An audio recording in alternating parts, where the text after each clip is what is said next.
अनंतनाग एक ऐतिहासिक महत्व रखने वाला जगह है। पूरे भारत में लोग अनंतनाग को जानते हैं। यहाँ की अमरनाथ जी की गुफा के दर्शन के लिए हजारों लोग इधर से आते हैं, दर्शन लेकर चले जाते हैं और ये धार्मिक एकता का जगह है। और जिस जगह एकता रखने का है उस जगह आज बीजेपी यहाँ पर लोगों को तोड़ फोड़ के और लोगों को अलग करके हिंदू और मुसलमानों को बांटने की कोशिश जो कर रही है बीजेपी, वो जिंदगी में कभी भी कामयाब नहीं होगी। हम सब लोग एक है, एक रहेंगे। ऐसे हजार बीजेपी के कार्यकर्ता, आरएसएस के कार्यकर्ता आएंगे, बोलेंगे, लेकिन यहाँ के लोग झुकने वाले नहीं है। और कांग्रेस पार्टी यहाँ लोगों के साथ है और यहाँ के जम्मू कश्मीर के साथ हम जुड़े हुए हैं। भाइयों, राहुल जी सबसे बड़ी यात्रा उन्होंने निकाली। हमारे कन्याकुमारी से लेकर कश्मीर तक, और कश्मीर में हमारा यात्रा समाप्त हुआ। भारत जोड़ो यात्रा, जिसमें मैं भी शामिल था, फारूक अब्दुल्ला साहब शामिल थे, ऑल पार्टी के लोग, इंडिया गठबंधन के लोग भी इसमें शामिल थे। सभी ने इसमें हिस्सा लिया और उसको बहुत यहाँ पर कामयाबी मिली। नेशनल कॉन्फ्रेंस और कांग्रेस की गठबंधन, ये देखने के बाद बीजेपी घबरा गई है, बौखला हो गई है और वो चाहते हैं, उसी लिए वो जम्मू कश्मीर के लिस्ट बार बार बदलते जा रहे हैं। कभी शाह बदलता है लिस्ट, तो कभी यहाँ के नेता बदलते हैं। इतना घबर गए हैं, दो दो तीन तीन लिस्ट उसमें बन रहे हैं। बगावत वहां पर हो रही है। तो इससे ही आप समझिए, इंडिया गठबंधन के एक ही के साथ, यूनिटी के साथ जब काम कर रही है, इसीलिए वो लोग डर गए।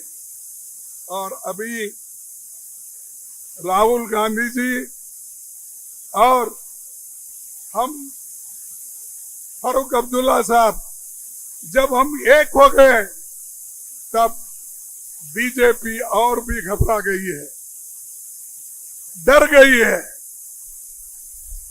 पहले तो बहुत डराने की कोशिश की और वो शाह तो 2-3 बार आए, इतना भाषण बोलते, इतना बकते हैं, इतना बकते हैं, शायद उनको कभी शर्म नहीं आती कि झूठ बोलना।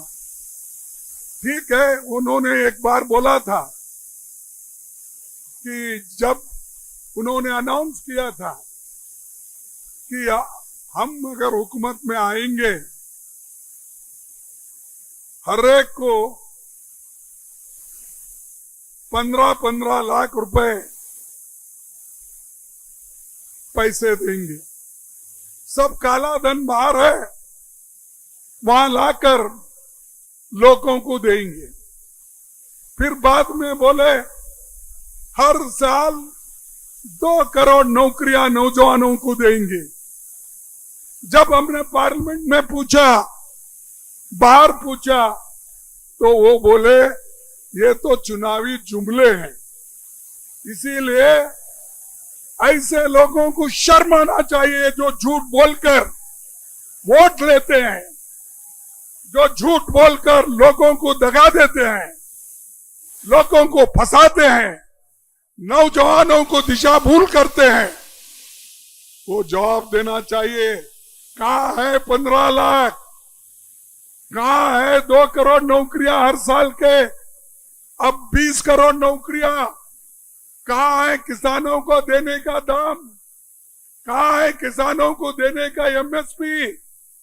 कहां है कश्मीर, जम्मू कश्मीर में शांति का वातावरण करने की बात की? अभी भी आने के बाद हजारों आज अटैक हो रहे हैं। हर जगह लोग तंग और तबाही के साथ फिर रहे हैं, लेकिन कभी भी मोदी जी शर्माते नहीं और शाह भी शर्माते नहीं, क्योंकि वो झूठ बोलने वाले और झूठों के सरदार है। और जो झूठों के सरदार होते हैं वो ऐसे ही बोलते जाते हैं। लेकिन हम सच बोलने वाले हैं। सच बोल के इस देश को हमने 60-70 साल ठीक रखा, शांति से रखा, और देश में दुनिया भर के हमने काम किया। इरिगेशन का, पब्लिक सेक्टर का, एम्प्लॉयमेंट का पंडित जवाहरलाल नेहरू जी की देन है, और हमने ये करके दिखाया। ये देखिए आपके सामने, ये क्या है? ये क्या है भाई सामने आपके?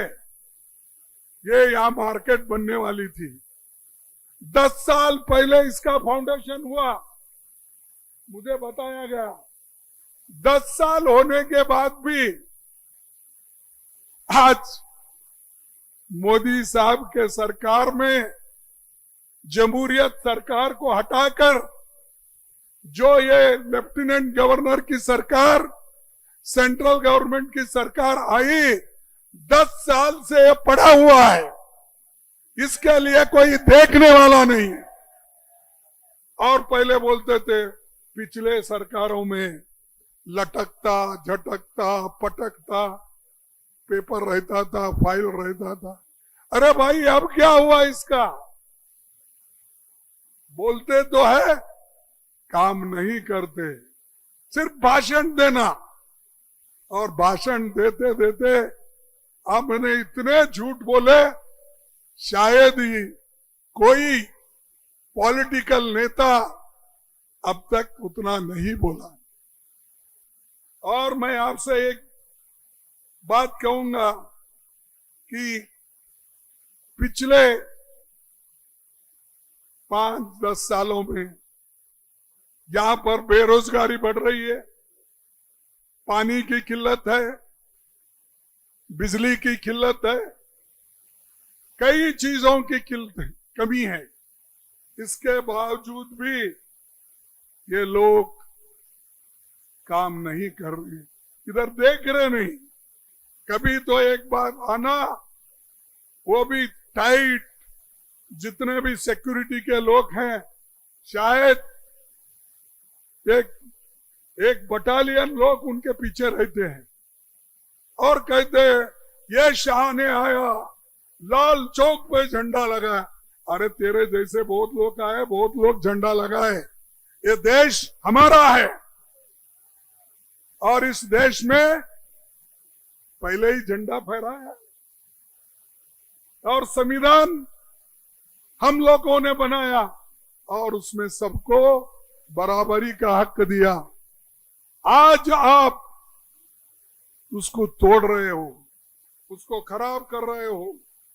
इसीलिए मैं कहूंगा, हिंदुस्तान के इतिहास में आप देखे होंगे, आप सुने होंगे कि यूनियन टेरिटरी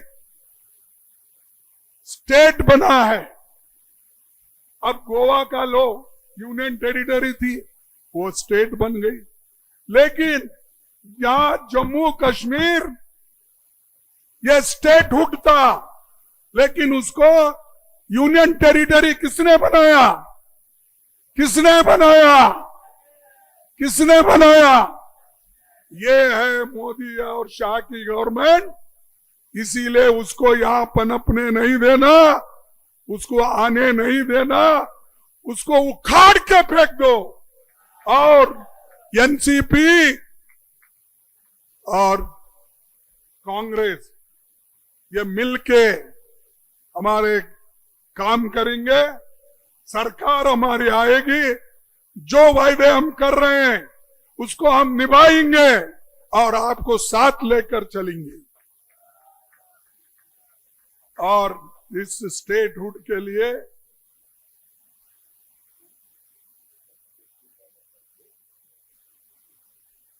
तो यहां पर हम ये वायदा करते हैं कि जम्मू कश्मीर को हम मिलके इसको स्टेटहुड दिला के रहेंगे, उसके लिए लड़ेंगे। तो ये हमारा वायदा है। और दूसरी बात मैं ये कहूंगा कि यहां पर अगर एनसी और कांग्रेस में हुकूमत आने के बाद upper house and lower house ये भी कायम होगा और वो भी हम करके दिखाएंगे। अगर कोई कहता है वो कैसा करेंगे भाई, हम तो सेंटर में हमारी गवर्नमेंट है, क्या करेंगे? अरे ऐसा ही करेंगे, जनता जब हमारे साथ है आप कुछ नहीं करेंगे, जनता करती है। इसीलिए मैं आपसे यही अर्ज करूंगा कि यहां पर इस गवर्नमेंट में, सेंट्रल गवर्नमेंट की ओर से जो चल रही है एलजी गवर्नमेंट, यहां पर भ्रष्टाचार होगा, यहां पर खनन, शराब, इसके सभी ऐसे खराब चीजें यहां पर आज चल रहे हैं। इसको सब हम बंद करेंगे। और ये लोग धमकाने की कोशिश करते हैं और धमकी देकर लोगों को डराते हैं। और जम्मू कश्मीर के लोग डरने वाले नहीं है, झुकने वाले नहीं है। और उनको ये बार बार अगर आप बताएंगे तो ये अच्छा नहीं। मैं उन्हीं के एक आदमी का काम बताऊंगा। यहाँ के जो पूर्व गवर्नर थे सत्यपाल मलिक, यहां पर मालूम होगा, उन्होंने कहा बीमार होने और 3-4 दिनों से अस्पताल में भर्ती होने के बावजूद मैंने जिन लोगों पर सैकड़ों करोड़ों के भ्रष्टाचार का आरोप लगाया है उनकी जांच करने के बजाय सरकारी एजेंसियों की तानाशाही आदेश के तहत मेरे घर पे छापे मारे। ये एक गवर्नर कहता है, जो गवर्नर उनके ही जमाने में यहां पर था। आप सोचिए कितने चोर, कितने भ्रष्टाचार यहां था और कितने उनके सेक्रेटरीज, काम करने वाले लोग यहां पैसा कमा के गए, भ्रष्टाचार के फाइल रख के गए। उसके ऊपर एक्शन लेने के लिए अगर एक पूर्व गवर्नर कोशिश करता है तो उसी के घर पे छापे गिरते हैं। और इन्हों तो चोरों को छोड़ देते हैं, जो असल बात बोलते हैं उन्हीं को पकड़ लेते हैं। हमारे पास एक कहावत है कि चोर से चोर ऊपर से क्या है, सीना चोरी। ये ऐसा है, खुद के लोग तो चोर है ही है और दूसरों को ये बोलते हैं जोर से ताना सीन अपना छाती ये करके कि हम सब यहां पर करप्शन बंद करने के लिए आए हैं। भाइयों, मैं आपसे यही करने वाला हूं कि ये लोग सीबीआई, ईडी, सीबीसी ऐसे चीजों का इस्तेमाल करके सबको डरा डरा के हमारे कार्यकर्ताओं को घर में बिठा रही। कन्याकुमारी से लेकर कश्मीर तक और उधर मणिपुर से लेकर गुजरात तक सभी कार्यकर्ताओं को डराना। फिर भी गठबंधन वाले लोग डरे नहीं। आज माइनॉरिटी गवर्नमेंट है, मोदी की संपूर्ण गवर्नमेंट नहीं है, फुल फ्लेज्ड गवर्नमेंट नहीं है। इसकी एक टांग तो टूट गई है, वो टांग टीडीपी और हमारे नीतीश कुमार एक हाथ दिया, टीडीपी ने एक टांग दिया, उसके बल पे वो चल रहे। हाँ, तो ये ऐसे लोग हैं। फिर भी मेरी सरकार मजबूत है। देखो, पहले तो बोलते थे 400 बार, इस बार 400 बार। कहां गए भाई तेरे 400 बार? 240 पे आया। अगर हम सिर्फ 20 सीट लेते तो ये सब लोग जेल में रहते थे, ये सब लोग जेल में रहते थे और रहने के काबिल है। तो इसलिए मैं कहूंगा भाइयों, आप निराश मत हो, लड़ो।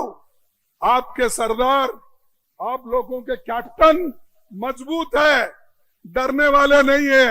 यहां से लेकर वहां तक सब कोई डरने वाला नहीं है। किसी भी मुसीबत में वो जम्मू कश्मीर को बचाएंगे, हम उनके साथ हैं, मेरी पार्टी उनके साथ है, राहुल जी उनके साथ है, मैडम सोनिया गांधी जी भी उनके साथ है। तो इसीलिए हम एक होकर काम करना है और सब लोग एक होकर लड़ना है। एक दूसरे के खिलाफ बात नहीं करना चाहिए। हम लोग जीतना है, लड़ना है। लड़ते वक्त कोई बुरी बात नहीं होना चाहिए। मैं आप तमाम से अर्ज करूंगा कि यहां पर तो कोई इंफ्रास्ट्रक्चर रुक गया है और आज मैं ये बात कहूं कि 1 लाख नौकरियां जम्मू कश्मीर में खाली है। 1 लाख। अगर हम आएंगे 1 लाख नौकरियां भर देंगे, नौजवानों को मिलेगा, क्योंकि ये लोग आपको गरीब रखना चाहते हैं। नौजवानों को सभी, एक मिनट, एक बार, ये लोग कश्मीर के लोगों को, जम्मू के लोगों को गरीब का गरीब रखना चाहते हैं। इसीलिए तो नौकरी, सरकारी नौकरी नहीं दे रहे, जो खाली है। इन्हों तो कोई बड़ी फैक्ट्री लाए नहीं, मैन्युफैक्चरिंग कोई फैक्ट्री करी नहीं, लेकिन जो है सो सरकारी नौकरियां भी इन्होंने भर्ती नहीं की। इसीलिए आप सबको काम करना है और यहां पर कांग्रेस और एमसी को लाना है। अगर आया तो tourism, manufacturing, job intensive sectors को हम फोकस करेंगे और जितने भी स्कूल आज बंद हो गए हैं, 4400 सरकारी स्कूलें बंद होगी, उसको हम चालू करेंगे, बच्चों को पढ़ाएंगे। अगर शिक्षा हम देंगे तो तभी हमारे लोग आगे आ सकते हैं। तो जो मैं कह रहा हूं, मैं जुमले नहीं कह रहा हूं शाह के जैसे, मैं जो कुछ कह रहा हूं दिल से कह रहा हूं। और हमारे बुजुर्ग नेता फारूक साहब भी है, हमारे पार्टी के नेता है, उनके सामने कह रहा हूं कि ये काम हम करके दिखाएंगे, सिर्फ कह के नहीं। और एक बात मैं आपको कहता हूं, यहां पर पहले मैं सुना 11 किलो राइस मिलता था, चावल, राइस बोला, चावल मिलता था कितना, 11 किलो। अब मोदी जी कितना दे रहे हैं, 5। तो कौन गरीबों का हमदर्द है? अरे फूड सिक्योरिटी एक्ट हमने लाया गरीबों के पेट भरने के लिए, बच्चों के पेट भरने के लिए हमने फूड सिक्योरिटी लाया, सोनिया गांधी ने लाया, और सबके लिए उन्होंने जिस जिस स्टेट में कुछ देना है दिए। यहां पर तो 11 केजी हर इंसान को मिलता था महीने, आज 5 केजी दे रहे। यही देखिए फर्क कांग्रेस में और बीजेपी में। और उछल उछल के भाषण करते हैं, तो आप ही सोचिए ये कहने और करने में कितना फर्क है। और ये बोलते रहते हैं, और मैं ये कहूंगा कि ये बोलने, जो भाषण देने वालों के ऊपर आप भरोसा मत करो, काम करने वालों के ऊपर भरोसा करो। बिजली का हम ठीक से करेंगे, आपके पानी का, जमीन का, सभी चीजों को हम आपसे मदद करेंगे। और दूसरा कि जैसा ही अब हमारा बीजेपी कितना भी लाख कोशिश करने दो, कांग्रेस और नेशनल कॉन्फ्रेंस का गठबंधन कमजोर नहीं, ये अपनी ताकत पार्लियामेंट में दिखाया है सारे देश में। वही ताकत के साथ हम आगे बढ़ेंगे। और इस वक्त मैं इतना ही कहना चाहता हूं, हिंदू, मुसलमान, सिख, ईसाई सब लोग एक होकर हम कदम पे कदम रखेंगे और आगे बढ़ेंगे। इसीलिए मैं ज्यादा कुछ नहीं बोलते हुए चंद चीजें मैं आपके सामने रखूंगा, जिसको उनकी इजाजत भी है, मैं इजाजत के साथ बात करूंगा।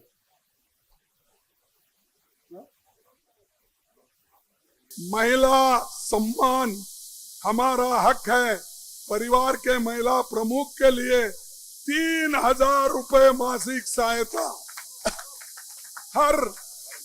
हर महीना, औरतों को 3000 रुपए महीना हम सहायता देंगे। महिलाओं के लिए 5 लाख रुपए कर्ज हम विद इंटरेस्ट फ्री देंगे, और 5 लाख रुपए।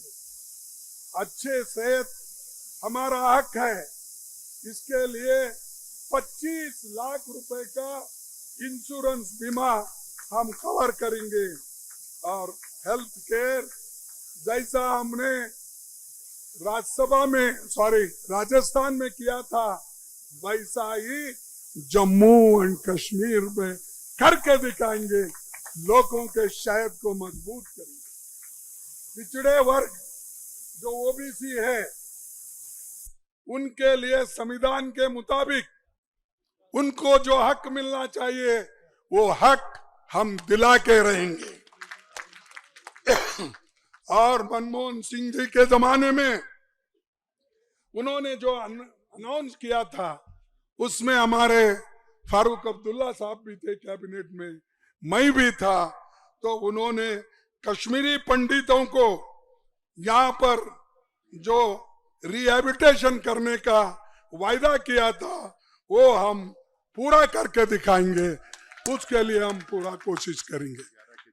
तो आपके बोला ना, 11 केजी वापस करेंगे, ये तो पहला है।